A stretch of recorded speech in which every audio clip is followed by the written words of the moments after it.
Suasana di Munich tegang banget, penuh antisipasi. Allianz Arena udah siap, jadi tuan rumah final Liga Champions 2024-2025. Hari Minggu, 1 Juni. Ini bukan cuma pertandingan biasa, ini puncak tertinggi sepak bola klub Eropa. Paris Saint-Germain dan Inter Milan, dua tim inilah yang tersisa. Kedua klub ini sama-sama punya beban berat karena baru aja kalah di final, dan dua-duanya pengen banget hasil yang beda kali ini. Keinginan buat jadi juara itu gede banget. Buat satu tim, kerja keras semusim bakal berbuah kemenangan besar, sementara buat yang lain, patah hati bakal kejadian lagi di panggung termegah. Final ini menjanjikan drama, semangat, dan pertarungan buat nebus kesalahan. Paris Saint-Germain tahu banget rasanya sakitnya gagal di langkah terakhir ini. Mereka masuk final Liga Champions tahun 2020, tapi malam itu berakhir kecewa karena nggak bisa ngalahin Bayern Munich. Mimpi trofi Liga Champions pertama mereka masih belum kesampaian. 5 tahun udah lewat sejak malam di Lisbon itu, dan rasa lapar di klub Paris ini makin menjadi-jadi. Ini tim yang baru, dipimpin Luis Enrique, dan mereka percaya inilah saatnya. Perjalanan ke sini berat banget, dan sekarang mereka tinggal satu pertandingan lagi buat ngukir nama mereka di sejarah sepak bola Eropa. Mereka pengen banget akhirnya menaklukkan kompetisi ini. Inter Milan juga punya beban yang mirip baru-baru ini. Si Nerazzurri berjuang keras sampai final di tahun 2023, ngelawan tim Manchester City yang kuat banget. Walaupun udah berjuang gagah berani, mereka juga kalah. Rasa sakit kekalahan di Istanbul itu masih kerasa banget buat banyak pemain dan fans. Timnya Simone Inzaghi nunjukin mental baja yang luar biasa. Balik lagi ke final 2 tahun kemudian. Ini nunjukin kualitas dan tekad mereka. Inter punya sejarah panjang di kompetisi ini, dan mereka mau nambah satu babak gemilang lagi. Final ini kesempatan buat nyembuhin luka lama, kesempatan buat ngubah kesedihan masa lalu jadi kebahagiaan sekarang. Jadi, final ini nyajiin cerita yang menarik banget. Ini duel antara finalis yang sama-sama pernah sakit hati, atau finalis yang terluka. PSG dan Inter sama-sama ngerti banget kecewanya kalah pas ngejar hadiah utama. Pengalaman yang sama ini bikin keinginan menang makin gede. Nggak ada tim yang mau ngerasain itu lagi. Pertarungan mental bakal sama pentingnya kayak pertarungan taktik. Tebus kesalahan, itu tujuan utamanya. Salah satu raksasa ini bakal nulis ulang cerita Eropa mereka baru-baru ini, ngubah sakit hati jadi kejayaan. Tegangnya udah maksimal, dan seluruh dunia nonton siapa yang bakal ngambil kesempatan ini. Final ini juga bakal jadi adu taktik pelatih yang seru banget. Luis Enrique mimpin Paris Saint-Germain, sementara Simone Inzaghi ngomandoin Inter Milan. Dua pelatih ini punya gaya main bola yang beda. Enrique dikenal suka main nguasain bola dan nyerang, plus taktiknya fleksibel. Nah, kalau Inzaghi, dia bangun sukses Inter dengan sistem yang rapi dan terstruktur, mentingin pertahanan kuat sama transisi yang efisien. Gaya mereka yang beda ini bakal jadi duel taktik yang seru di lapangan. Keputusan di pinggir lapangan bisa jadi penentu, soalnya tiap pelatih pasti mau nunjukin gaya mainnya di acara sebesar ini. PSG di bawah Luis Enrique kayaknya bakal pakai formasi 4-3-3. Sistem ini bikin mereka bisa ngepres tinggi dan ngontrol bola. Juara Prancis ini jadi lebih praktis mainnya di bawah pelatih Spanyol itu.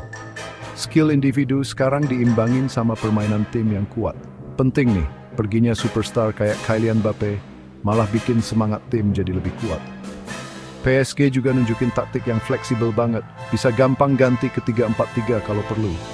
Ini bikin mereka bisa nyesuaiin diri sama lawan dan situasi pertandingan yang beda-beda. Transisi cepat dan manfaatin lebar lapangan itu kunci strategi serangan mereka. Inter Milan yang dipimpin Simone Inzaghi bangun identitas mereka dengan sistem 3-5-2 yang kokoh. Formasi ini pas banget buat mereka. Pertahanan jadi stabil dengan 3 bek tengah. 5 gelandang ngasih kontrol dan kreativitas, sementara 2 striker kerja bareng buat ngerepotin pertahanan lawan. Pemain Inter udah hafal banget sama sistem ini. Banyak yang udah main bareng lama. Pengalaman dan pengertian ini berharga banget. Mereka dikenal tenang dan efektif bangun serangan dari belakang, dan struktur mereka yang rapi bikin susah banget ditembus. Konsisten itu ciri khas Internya Inzaghi. Pertarungan taktik utamanya nunjukin perbedaan yang jelas. PSG kayaknya bakal main dinamis dan cair, coba pakai kecepatan dan skill teknik buat goyangin Inter. Luis Enrique pasti mau timnya nguasain bola, nyuruh mereka berani ambil risiko di sepertiga akhir lapangan. Sebaliknya, Inter bakal ngandelin pertahanan mereka yang rapi, coba nahan tekanan dan serang balik PSG dengan akurat. Simone Inzaghi bakal nyiapin timnya buat sabar, manfaatin setiap kesalahan pertahanan lawan. Tim yang lebih bagus ngejalanin rencana mainnya bakal punya keuntungan besar. Ancaman serangan Paris Saint-Germain itu gede banget, meskipun sekarang mereka lebih fokus ke tim. Ousmane Dembele mainnya keren banget, kecepatan sama dribblenya bisa ngebongkar pertahanan mana aja. Di tengah, Vitinha perannya penting banget, ngatur tempo dan nyambungin permainan dengan efektif. Lini depan kayaknya bakal diisi Kvaratskhelia, Dembele, sama si muda Desire Doué. Trio ini gabungan mantap dari kreativitas, kecepatan, dan jago nyetak gol. Achraf Hakimi dari posisi bek kanan, jadi opsi serangan yang agresif, lari overlapnya, bahaya terus. Pemain-pemain ini penting banget buat taktik dinamisnya Luis Enrique. Kontribusi individu mereka sekarang disalurin jadi usaha tim yang kompak. Inter Milan juga punya banyak banget pemain berbakat dan berpengalaman. Lautaro Martinez itu kapten dan jimat serangan mereka, catatan golnya udah buktiin. Dia pemimpin di dalam dan di luar lapangan. Di tengah, Nicolo Barella itu mesinnya, energi sama kegigihannya penting banget. Alessandro Bastoni itu sosok kunci di pertahanan, tenang pas pegang bola dan kuat tekelnya, sering mulai serangan dari belakang. Marcus Thuram jadi duet yang ngeri bareng Martinez di depan, sementara Hakan Çalhanoğlu sering jadi penentu dengan umpan bola mati dan visinya. Pemain-pemain ini cocok banget sama sistem 3-5-2-nya Inzaghi, ngerti banget peran masing-masing. Cedera bakal ngaruh nih, terutama buat Inter Milan. Sayangnya, tim Italia ini bakal kehilangan 3 pemain penting. Benjamin Pavard, bek serba bisa, nggak bisa main. Gelandang Piotr Zielinski juga absen. Dan penyerang muda berbakat Valentin Carboni juga bakal absen di final. Absennya mereka ini bakal nguji kedalaman skuad Inter, dan Simone Inzaghi harus cari solusi. Mungkin ngubah susunan pemain atau sedikit taktiknya.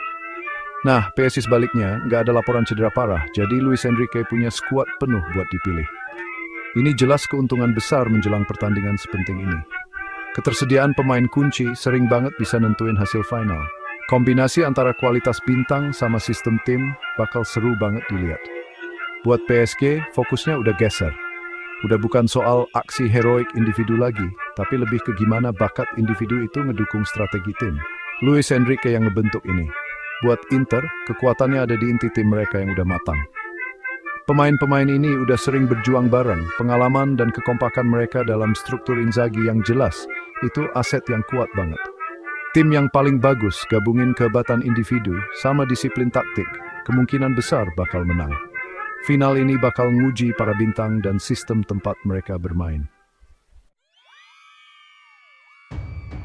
Paris Saint-Germain punya beberapa kekuatan yang jelas banget. Kemampuan mereka buat pindah cepat dari bertahan ke nyerang itu senjata utama, bisa ngehukum lawan yang kehilangan bola di area bahaya. Manfaatin ruang di sayap itu juga ciri khas permainan mereka. Dembele sama Kvaratskhelia jago banget soal ini. Luis Enrique udah nanemin gaya main ngepres tinggi terus-menerus. Mulai dari lini depan, tujuannya maksa lawan bikin salah dan rebut bola lagi dengan cepat. Fleksibilitas taktik mereka yang bikin bisa ganti-ganti formasi, bikin mereka susah ditebak. Kemampuan nyerang PSG itu macem-macem, bisa nyakitin tim lawan dengan banyak cara, jadi ancaman terus. Kekuatan Inter Milan dibangun di atas organisasi dan pengalaman. Struktur pertahanan mereka yang rapat dan terlatih itu susah banget ditembus. 3 bek dilindungin gelandang, kerja bareng, ngebantu mereka nguasain bola. Mereka nyaman bangun serangan dengan tenang dari belakang, nggak panik walau ditekan. Inti timnya udah main bareng lama banget, pengalaman bareng itu nimbulin pengertian dan mental kuat. Mereka udah pernah ngadepin situasi genting sebelumnya. Inter bisa ngontrol tempo permainan, ngelambatin kalau perlu dan bikin frustrasi lawan yang lebih suka nyerang. Tapi, dua tim ini juga punya kelemahan. PSG kadang-kadang suka hilang konsentrasi di akhir-akhir pertandingan. Ini bisa bahaya banget di final. Walaupun udah lebih main tim, kadang masih ada momen pemain coba nyelesain masalah sendiri, bukannya ikutin cara tim. Ini bisa ganggu ritme mereka. Inter Milan, walau pertahanannya kuat, bisa kesulitan ngelawan tim yang mainnya lebar banget dan cepat. Kalau lawan bisa narik garis pertahanan mereka, celah bisa muncul. Pelatih Simone Inzaghi juga pernah dikritik karena kadang kurang taktik cadangan kalau rencana awal nggak jalan. Final di Munich ini diperkirakan bakal ketat banget, pertarungan gaya main yang beda. Peluang PSG bakal lebih gede kalau mereka bisa bikin permainan jadi cepat, manfaatin banget kesempatan transisi, dan pastiin penyelesaian akhir di depan gawang itu tajam. Pertandingan yang lebih taktis dan lambat kayaknya bakal lebih cocok buat Inter Milan. Pertahanan mereka yang rapi dan kemampuan ngontrol bola bisa bikin PSG frustrasi.